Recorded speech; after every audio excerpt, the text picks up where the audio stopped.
Dan Södergren is a tech and AI expert, joins us live. Dan, morning. Good morning. What's the background to this advice? The Children's Commissioner was involved with children's organisations, health organisations as well, drawing this up. Yeah, I mean, it's not just based on, it's scientifically based as well. There's an awful lot of evidence behind it. But I think it's also a bit of a swing, as you were saying. This is kind of the new way that we're looking at technology. I normally talk about the positive sides of technology and AI and the future of work and things like that. But I think there's definitely a kind of feeling that perhaps we're spending too long on screens. And I think more importantly for this article, it's much more about very young people, isn't it? This is between the ages of 2 to 5 and how long should they spend with screen time. I suppose the thing that I always am interested in is what type of screen time. You know, kind of it sometimes feels like we're throwing the baby out with the bathwater sometimes. You know, screen time is about the content, isn't it? You could be doing some amazingly great stuff, learning things and doing different things online. But I think what the guidance needs to show as well, and I've got to be careful with words here because I'm a dad myself. You know, you're not born knowing necessarily how to parent, and certainly in this modern new world, it's all changing so very quickly. We kind of need a new kind of digital green cross code, and it's not just for the young people. It's for the it's for the next generation of parents who are bringing these children into the world. And I think that's the key thing. It's everything really is about education. So what are they saying? They're saying 1 hour a day for under 5s and nothing around meal times, no screens, and nothing for that hour before bedtime. But I think the hour before bedtime is scientifically proven because it affects sleep, so that's a big one. I think the idea of people not being on screens while they're eating is also scientifically proven that it's better for your indigestion, it's better for a variety of things, and also for the family structure as well. Sure. So I think that there's no bad things around that.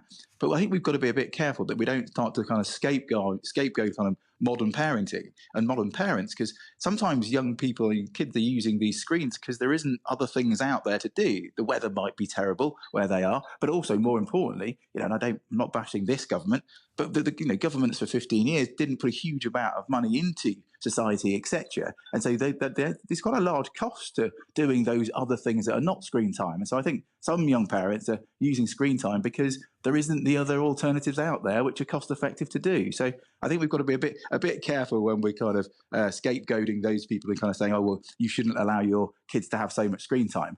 But it's great the government are giving this guidance, but actually I think they need to do more. They need to not only give guidance and advice, they need to start putting money back into those services, which actually helped young people and young parents especially with their kids to do things that aren't screen-based. And you also hinted at this, Dan, that the government say there's really different types of screen time. The best is where a parent is involved as well. So if a parent and child are looking at a screen together and discussing stuff, that is very different from a child just staring at a video playing.